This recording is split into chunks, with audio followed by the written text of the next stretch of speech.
so awkward. Hello? All right. Good morning, everyone. Sorry about that. Welcome to chapel. We want to make an announcement about an event at Clemson this weekend.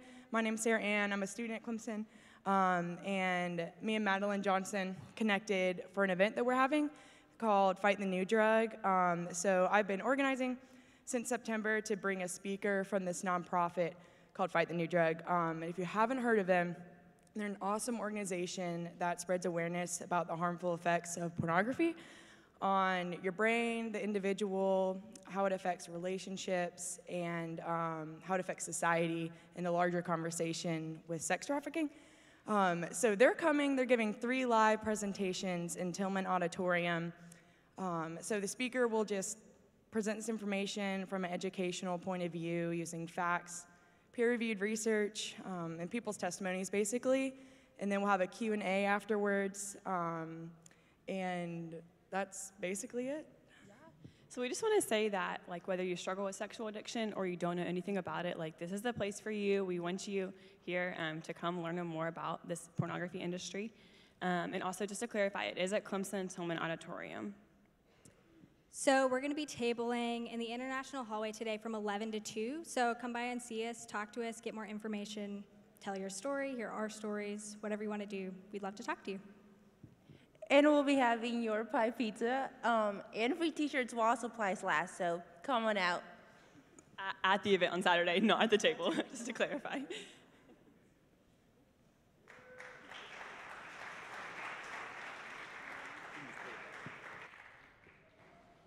Well, good morning, chapel. Good morning, SWU students. Good morning, SWU Nation. Come on, say good morning.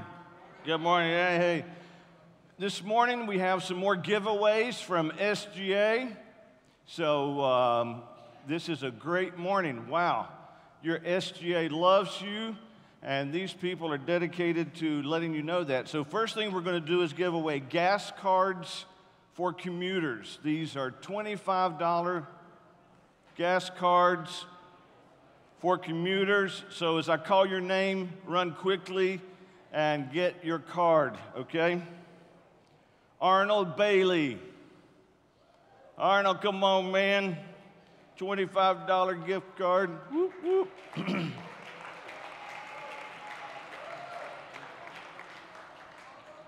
Daniel Gibson. Daniel Gibson. $25 gift card. Come on. You the one. You the one. Ashton Henthorn. Ashton, come on. Man. Garrett McNulty. Come on, Garrett. Get your card, $25.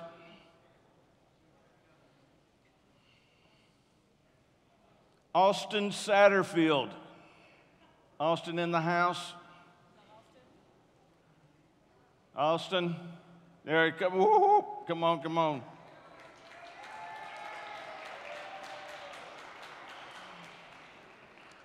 Emily Tannery. Emily Tannery. You here? Come on. Get your card.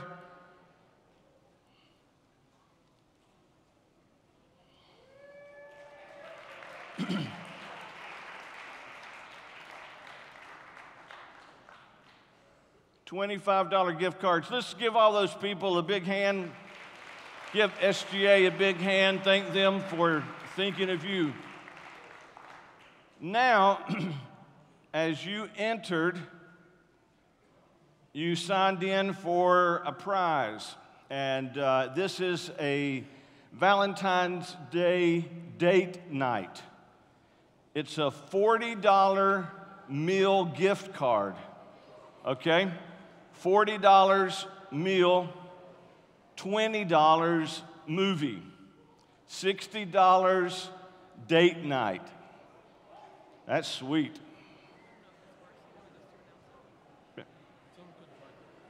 All right, can we give her a mic so she can call out the names of the winners?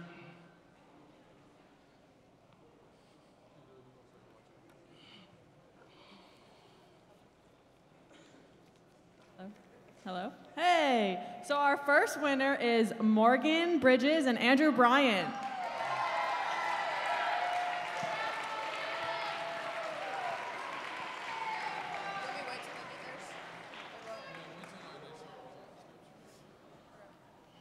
So you can go to Olive Garden, Longhorn, Cheddar's, Bahama Breeze, a bunch of places, and then the movie cards are good. All right, next.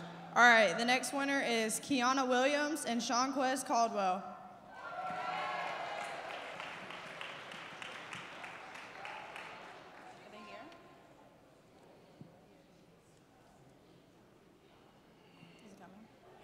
Come on, come on. Great job. Okay, our next winner is Denisha and Tavia.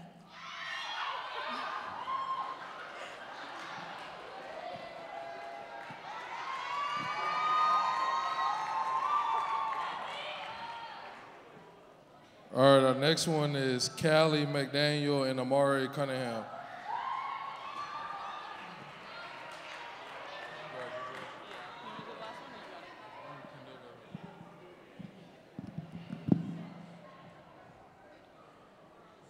All right, last one that we have here, Catrice Hunter and Zay Richards.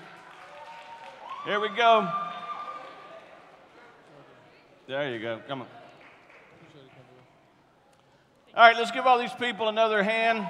Thank them, thank you, SGA. Thank you. Good job.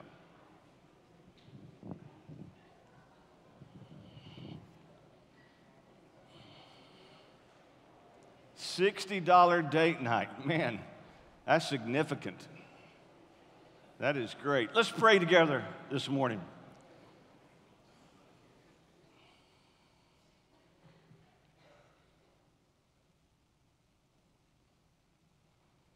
Dear God, we thank you that you are a God of love and laughter, a God of kindness and joy. We thank you, O Lord, that you are very present with us,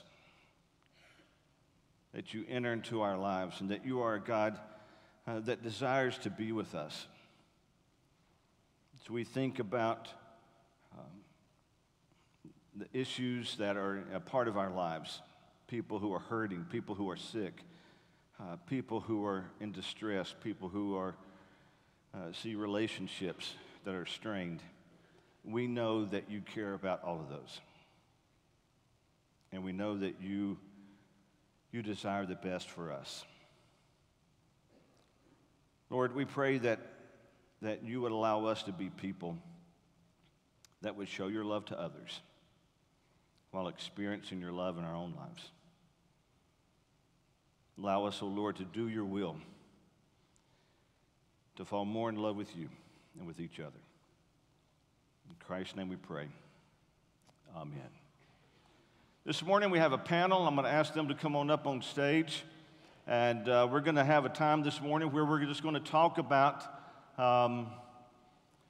marriage and let them talk to you a little bit about being married.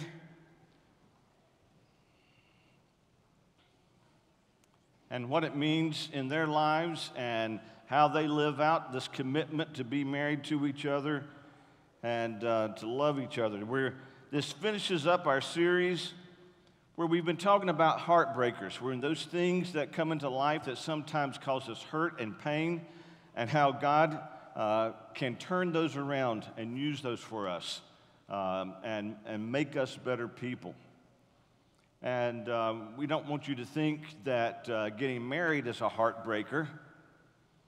But everybody up here, when they got married, broke somebody else's heart, right? There you go. So,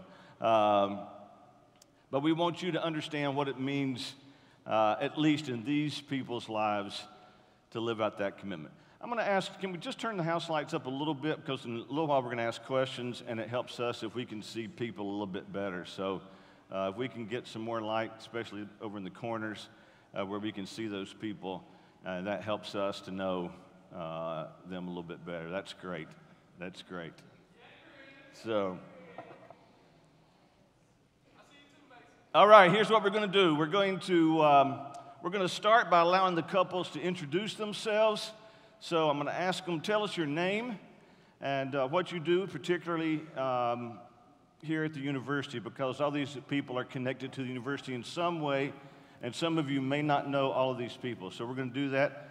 We'll start down here on the end. Yes, my name is Christopher Wright. This is my beautiful wife, Macy Wright. We are on staff with Campus Outreach, and we do full-time ministry here. And I also assist the basketball team. Shout out my guys. There you go. I'm Dr. Britt Terry. I'm Dr. Jonathan Searcy. We're in the English department. My name is Scott Drury. I'm Elizabeth Drury. We both graduated from here, and I work in the advancement office at the university. Jane Dill, Chair of the Fine Arts Division and wife of Ken. I'm Ken Chaplin. My claim to fame is I'm the husband to Jane. So that's, all right, so how long have you been married? Let's share that. We have been married for a year and a half. 10 years in May, so nine years.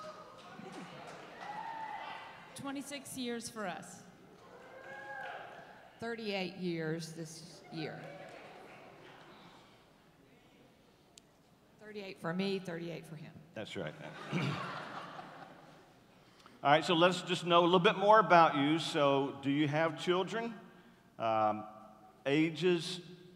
If there's something you want to tell us about your children, you can do that. So the Lord surprised us with a baby 1 month into marriage. Woohoo! So we have an eight-month-old son. His name is Mordecai Wright, and he is a very happy baby. So it's been pretty easy so far. We have a daughter. Her name is Catherine. She is 3.5, and she's kind of wild, but very cute. We have 4 boys, ages 20 down to 16. Anything you want to say about them? They're great. We have 2 children. Our daughter Emily Holly works here with Scott over in the advancement office, and she has 3 children. She has a stepson who is 18, and then 2 wonderful little children, our little grandchildren, who are ages 4 and 1. And then we have a son, Palmer, who is married and is a youth pastor up in Charlotte, North Carolina. Great, okay. Also, we're going to, 2 things for you. One is, while we're talking, sometimes you're going to see pictures. I asked them to give us some pictures of them when maybe they were married or dating or something like that. So occasionally you'll see pictures come up on the screen to help you get to know them a little bit better. Second thing is, I'm going to give you the opportunity to ask questions, okay? So start thinking. If you have questions for us as a group, I don't know, maybe it's specifically for a couple, if they raise something that you want to ask them. Try not to be embarrassing or anything like that, but informative for that. And the way we're going to do that is you're going to text those questions to me. So let's just go ahead. We'll start. I'm going to put my cell number up on the screen, okay? It's blasted everywhere. I work for the city as a town council member, so my phone number's everywhere, so it doesn't bother me. So if you want to text me, you can text me at this number. I'll start going through those and then picking some of those out that we will ask the couples up here on stage, okay? So they're going, you got it up there, right? It's up there. Yeah, they're going to put it up there. So, okay. I'm already getting them. So let's ask this. How long did you date before you got married? Just about 3 years. So we started dating in September of 2006, not that anybody's counting. And then we got engaged in September of 2008. So it was basically that 2-year anniversary, and then got married in May of 2009. We started dating May 2016, got engaged January 2017, got married August 2017. So 14 months together before marriage. And we dated about 2.5 years before we got married. 2.5 years? I thought it was a year and a half. Time flies when you're having fun. That's good. So, okay. How did you meet? Anybody want to tell us a story about how you met? I met in the computer lab here at Southern Wesleyan. I was a lab assistant. Elizabeth was a freshman, and she was not provided with a computer and was searching the entire building over at, what's the classroom building where the science rooms are, looking for a computer, and she felt like I was responsible to provide her with a computer. So that was our first meeting here on campus as students. This is a great memory. We tell the story differently, but talk to us afterwards. Not so much how we met, but how I heard of Macy was a lot of her, so she was a student here, so a lot of her friends were trying to hook her up with one of my roommates, which is hilarious. It was like, oh, like this Macy, like, yeah, Landon, his name was Landon. Yeah, I mean, like, you should talk to her. And it was like, I just didn't hear anything about Macy, so that's how I heard about Macy. How we met, I don't remember how we met particularly. Yeah, that's it. It's a long-ish story, but I'll just give you, we met in grad school. She was dating my best friend. There we go. There we go. That's what we're waiting on. Come on. My best friend got into a PhD program in Indiana and said deuces, and I offered a shoulder for her to cry on.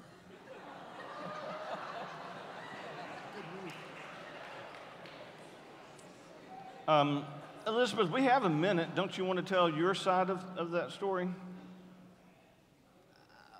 Well, I did need a computer, and Scott was the guy in charge of the computer lab, and so I guess we had different expectations about the availability of computers. But we also had friends that sort of meddled, and they came and sort of, they told me, you know, Scott wants to ask you out, and you know, you should talk to him. And I was like, well, I'm not going to talk to him. He can talk to me. And anyway, so they meddled, and they were telling him the same thing. And then we started dating. So it was a wonderful thing. That's true. Okay. All right. Jane and I, she was a professor, and I was a student, and I sort of knew her that way. But I bought a car from her dad and didn't know, there we are, leaving the reception. There we are. So I had hair and it was brown. Wow. I needed a car. I saw a car for sale. I went to look at the car, and a man met me, and I decided I wanted to buy it, and he said, come by my house and we'll sign the papers. Went by his house to sign the papers. He said, come in, we'll sign the papers, and let me introduce you to my daughter. And it was Jane, and 2.5 years later, we were married. So I prayed for a car. God gave me a wife. That was a good thing. Let me ask you this. When you were dating, well, we're still dating. We should say that, right? We still date each other. You don't stop dating once you get married. You still continue to date.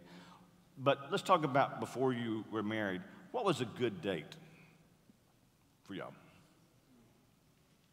Mason and I, we're very chill people. We're not too, extroverted. So what we do a lot of times is just cook for each other and just go on walks and just vibe together. That's pretty much what we did a lot and still do with our son now.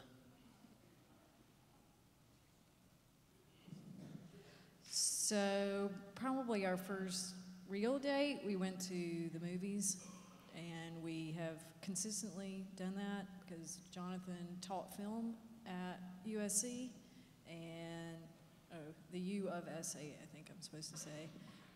And then we both played on a trivia team basically every Monday through grad school. So that means that we would go to a place where you could eat that had awesome chicken wings and other good, like, pub food, and would sit in a booth with each other and our friends for like 3 hours. And Britt is a genius. She was on Jeopardy. Check it out. Yep. It's legit. Yep. And we would frequently win money to then come back and spend at said restaurant. So it kind of perpetuated itself. But, oh, and our wedding DJ was our trivia master, Kat. So we had karaoke at our wedding reception. And Britt here brought the house down with the Humpty Dance. She knows the lyrics. Ask her to bust it out.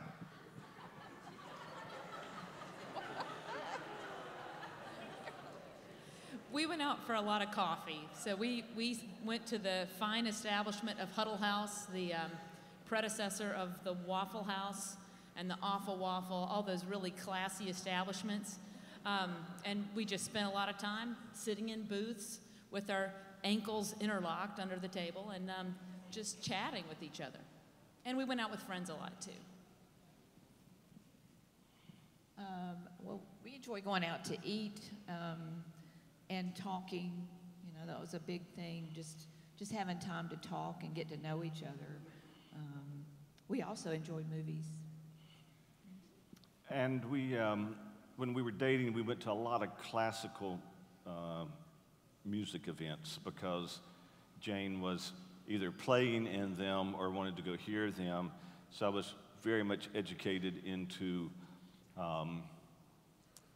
that. And some of them were really bad. Were really long. So I accumulated cuts during that time that I could then say, hey, we're going to go to a NASCAR race because I went to 7 concerts with you. And she would say, okay. And so we worked out deals like that. What about now? What's a date night now?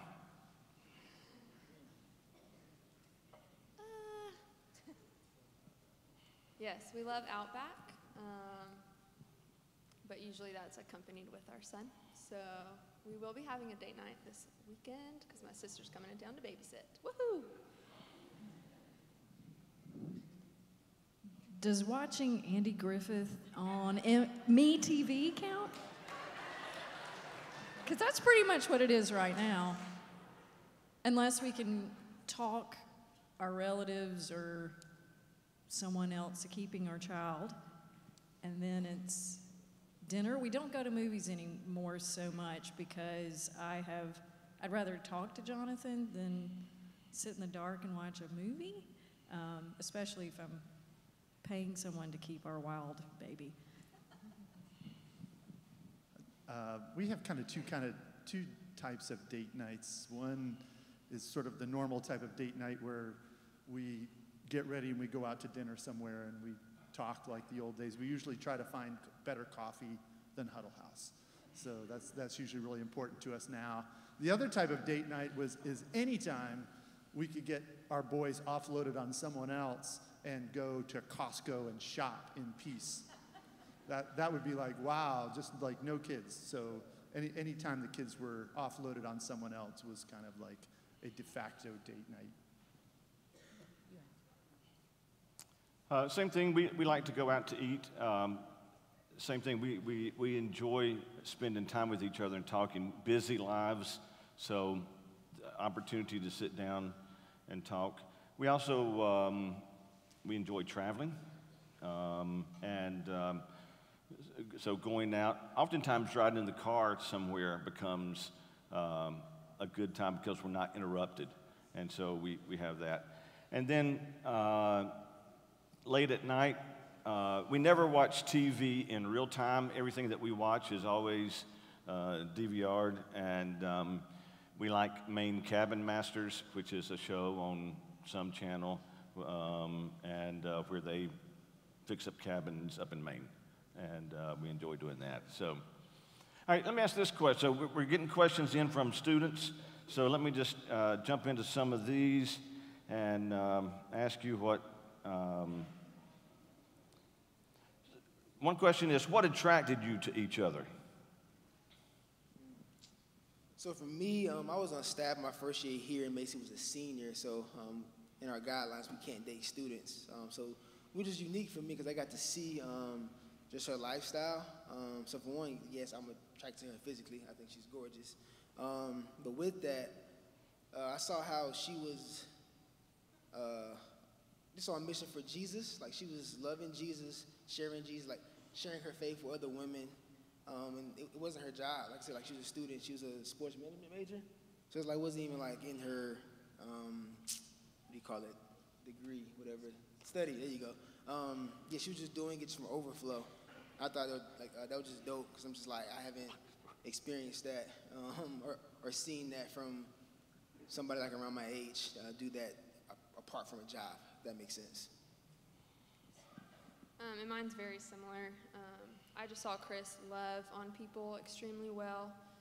He had a desire to disciple others and to share Jesus with others very consistently. And I was like, that's what I want in a husband, so looks good to me. I mean, have you seen him? There's that, and I knew Jonathan was already very thoughtful in a way that was specific. In particular, he made me a mix CD when we first, and I knew he had good taste in music, so those were both pluses. And then in that shoulder to cry on conversation, I definitely said to him, I want to get married. I want somebody who loves Jesus, and he didn't run away from that. And then after getting to know him, and we went to church together, and I understood how he loves Jesus, and I knew that was important and real. Super intelligent, super beautiful, great taste in music, and it was never a discussion. If you're in grad school, you're around a bunch of people where your faith is something you have to, it feels like you have to compromise it all the time. You have to figure out where to compartmentalize it so you don't come across like the Jesus dude. And I never had to have a conversation with Britt about, yeah, we should go to church. Once we were married, we never had a conversation about whether to tithe or not. It was just a thing. It was so built into how she lived. I asked her, I should have been doing this before. This was confirmation that God had put me with the right woman. She's pregnant with Catherine. I wanted there to be some concrete spiritual practice we could do before we went to bed at night. So I was like, let's start asking each other, what's something you're thankful for today? What's something you want to pray about tonight? And then we took turns praying every other night. Never fought me about it. God has a call on her life, and I never had to compromise that part of me to be with her. In fact, my relationship with God only grew because of my relationship with her.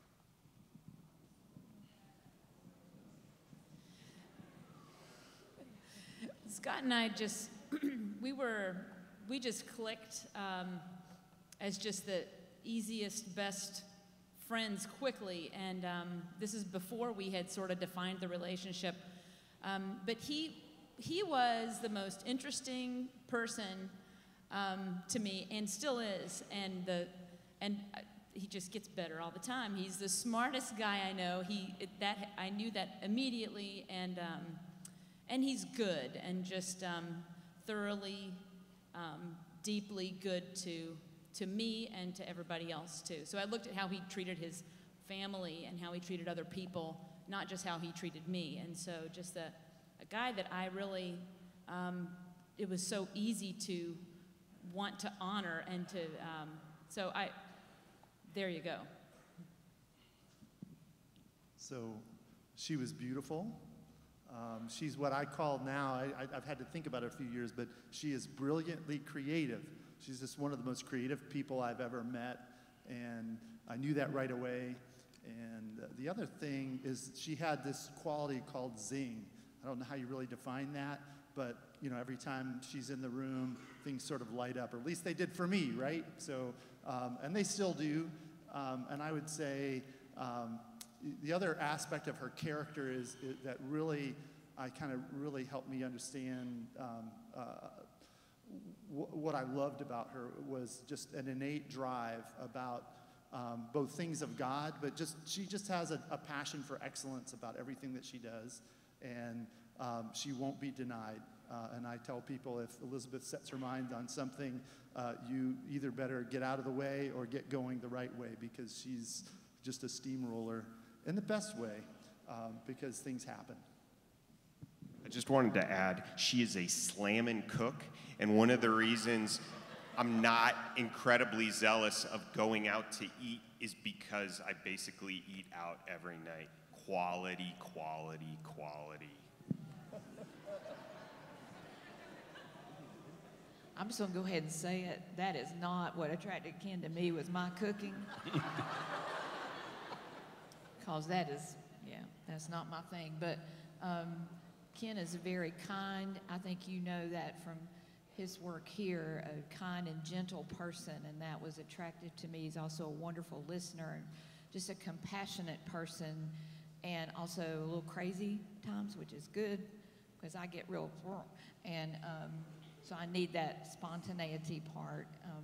But he's a very, just a warm, caring person, and loves Jesus and loves his family and likes cars, and my dad was a car salesman, so there was just a lot of things that clicked there, and I appreciate his love for other people and his genuine concern that I continue to see. We've been here a long time at this place, and he still loves students and would go to the mat for any of you in this room, and I've seen it happen over the years, and it still is a thing that really touches my heart at how much he loves all of you. That was nice.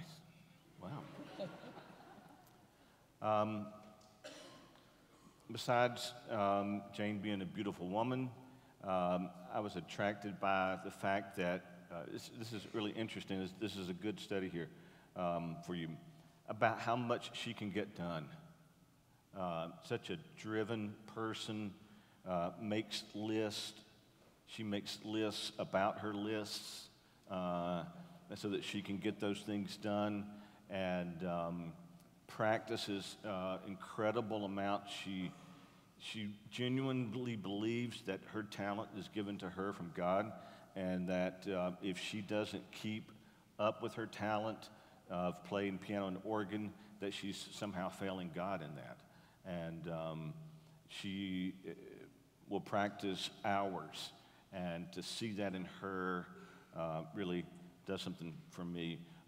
One time she was practicing, and I could hear her practicing, and then I heard this crazy noise. Some of you heard the story. I heard this crazy noise, and I couldn't figure out what it was, and I went and looked, and she had Kleenex, and she was wiping off the keys because her fingers were bleeding, and she had bled on the piano.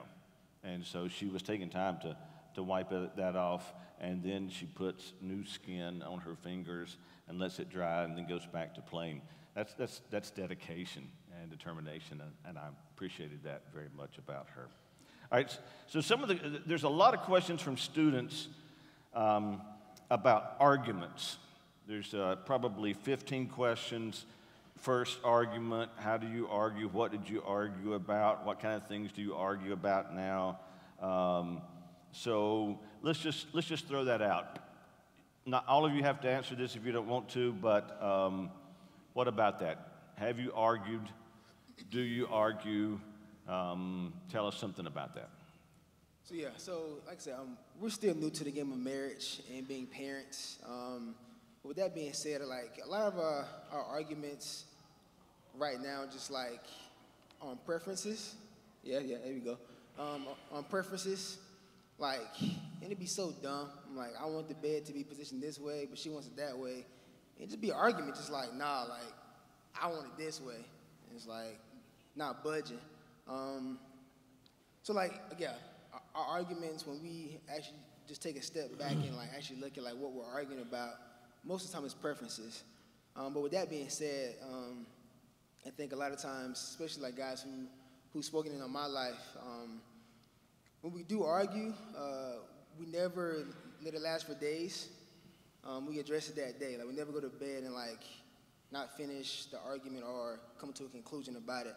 And with that being said, and I'm gonna like fellas, like this is like a challenge too for me. Is like I always approach my wife and apologize, whether I'm right or she's right. It's like it doesn't matter who's right. 'Cause I really care for my wife. I really care what she's feeling, and if she's hurt by me presenting how right I am, like we get nowhere. So I always try to approach and apologize no matter the situation, and letting my love for her be the grounds of what moves us forward. Anybody else? I would say in 26 years and then our dating time, one big thing we've learned is not to bicker. You know, you bicker with your siblings when you're little, and hopefully your parents kind of help you get above that and not do it. But in a marriage, it's a total joy killer. And so we had to learn early, like, and it wasn't an easy thing to learn, but we had to learn, do not bicker. Another really important thing that we learned was that in happy times, don't argue. Get over it. So if you've gone out for ice cream, if you've taken all your kids to Chuck E. Cheese, if you are on vacation, if you're on a date, that is not a time to argue. And whatever it is that you might need to argue about, you're going to set that aside, and if it's important, you can come back around to it later. But this kind of climate of submitting mutually to one another and honoring one another above ourselves means that we can take the things that are bugging us and we can put them in a different perspective. So super important things for us. I'd just add one thing. Most of our, like when we look back at the more challenging arguments that we've had, then we realized we were tired, we were hungry, we were under stress. It had as much to do with that as us really being at odds with each other. And we learned to kind of monitor that, like, we're hungry, we're tired, we should get some sleep. And actually, just one more thing about arguing. When we first got married, we had these little rules that we had picked up because we didn't want to fail. We wanted to succeed in marriage. And so one of the little rules was, you know, never go to sleep without that argument being resolved. Well, yes, there's a biblical principle about not going to sleep, not letting the sun go down on your anger. I think we have had to realize that, you know what, the heart of the issue is that we're not going to let any kind of rottenness, anything souring or sort of fermenting in our heart, we're not going to let that linger. Now, it might be that we're going to need to talk about this in the morning, but because we're tired, and Scott falls asleep in the middle of a conversation when he's too tired, so that just makes me angrier, and so then it just spirals, and so we kind of had to step away from that rule as a legalistic rule and say, we're going to have hearts of integrity with each other, and we're not going to let stuff just remain festering.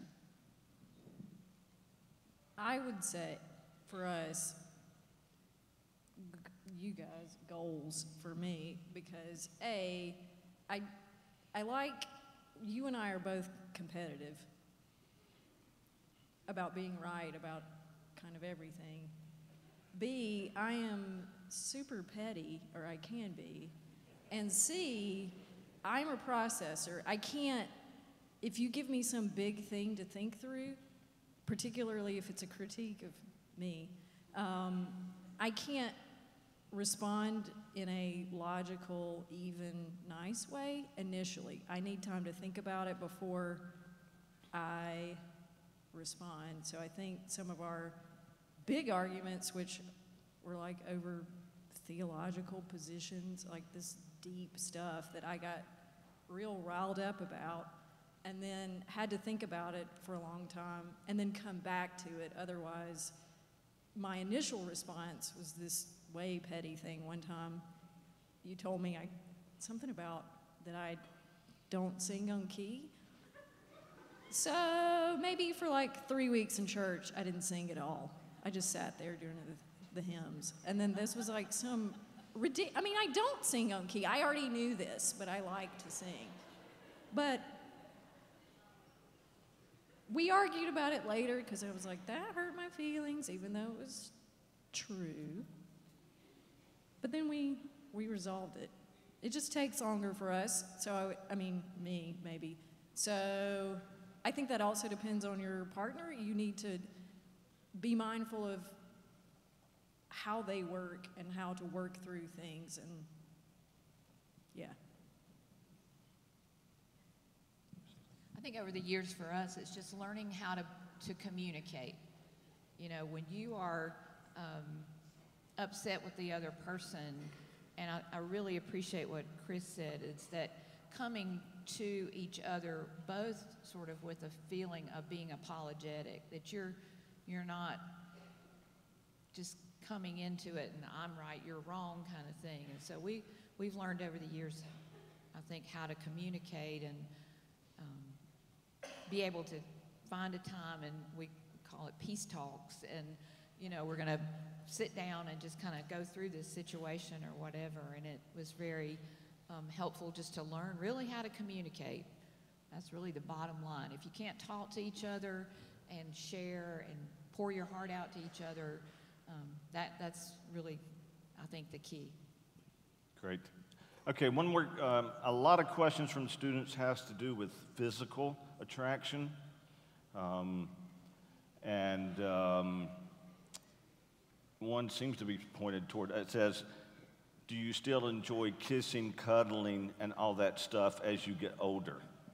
So I'm not sure who that's directed toward, but all that stuff. All that stuff. Yes.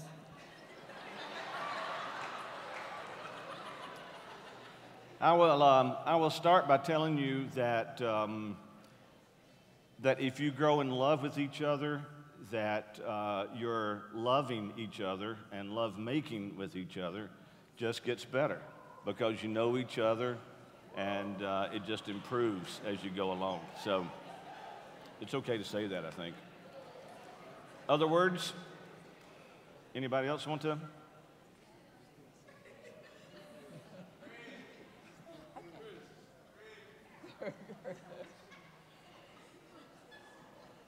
All right, last question, then we're going to tie this up.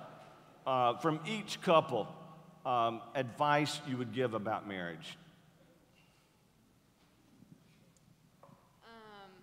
For you ladies, I would simply say suck up and submit. Yeah, he is the leader, just as the husband is to submit to Christ, and we are to submit to Christ.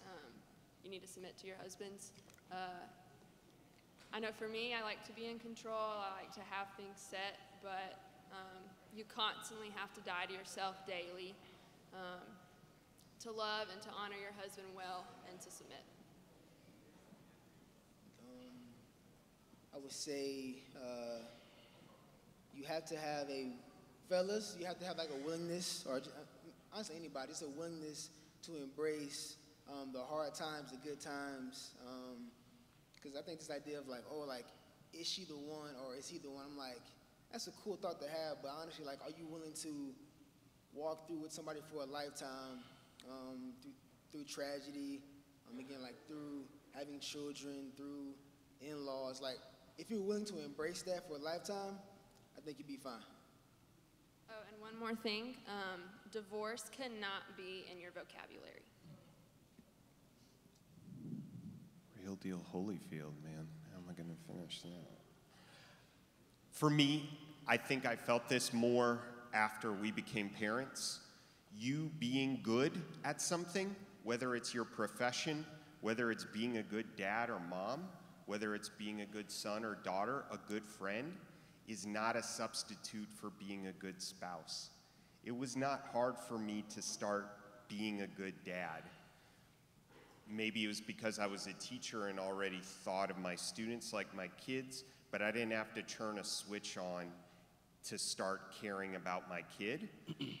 But what I woke up and realized a year in is that I was counting on me being a good dad to count to Britt as being a good husband, and they're not the same thing.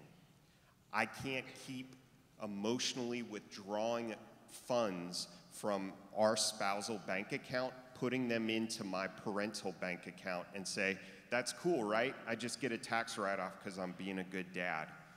So think about that with the person you're dating. Do you expect your performance academically, athletically, spiritually? That's a temptation. Hey, I'm a super warrior for God. Guess what? You're not a super warrior for God if you're not loving the person you're with. Like, you spending X amount of time at church is not a substitute for your relationship with your spouse. That can be an idol too. Spending time at church is not honoring God necessarily if it means you're taking time away from your spouse. And she had to humble me. She came to me like, come to Jesus talk, hey, cut this out. And I'm thankful for it. All right, we need to just let each couple, so sorry, cut you off. I would say probably the most important advice we would give is we have a deep commitment to mutual submission to each other. In fact, we rewrote or wrote our own marriage vows to include that as my commitment to submit to her and her commitment to submit to me, as believers are in the Bible admonished to submit to one another. And for us, over the years, that's been a real key to how we manage our personal and our family life. I would also echo that putting God first and then submitting to each other underneath that has really been a strong point for us. So, let me end by giving you some scripture here. That's going to be on the screen. This is not what you might expect me to say this morning, but because it's generally for other people. But what Scripture says for other people, He also intends for each other. So it's from Romans chapter 12. Love must be sincere, hate what is evil, cling to what is good, be devoted to one another in love, honor one another above yourselves, never be lacking in zeal, but keep your spiritual fervor, serving the Lord. Be joyful in hope, patient in affliction, faithful in prayer. Share with the Lord's people who are in need. Practice hospitality.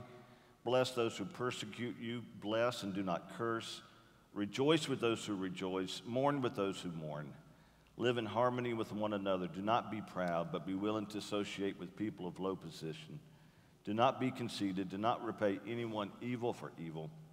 Be careful to do what is right in the eyes of everyone. If it is possible, as far as depends on you, live at peace with everyone. Here's the last thing. In any relationship, pray with and for each other. Pray with each other and pray for each other. It's great when I hear Jane praying for me. Second thing, fight for each other. Fight for that other person. Do what you can to fight for them. And then the last thing, fight for unity. When you have an argument, fight for unity, not for victory. It shouldn't be that one of you wants to win. It should be that together you can be more united and have unity. And so those are things that I would say. Let's give a big hand for all these people. Thank them. Thank you for being a part of this. Have a great day.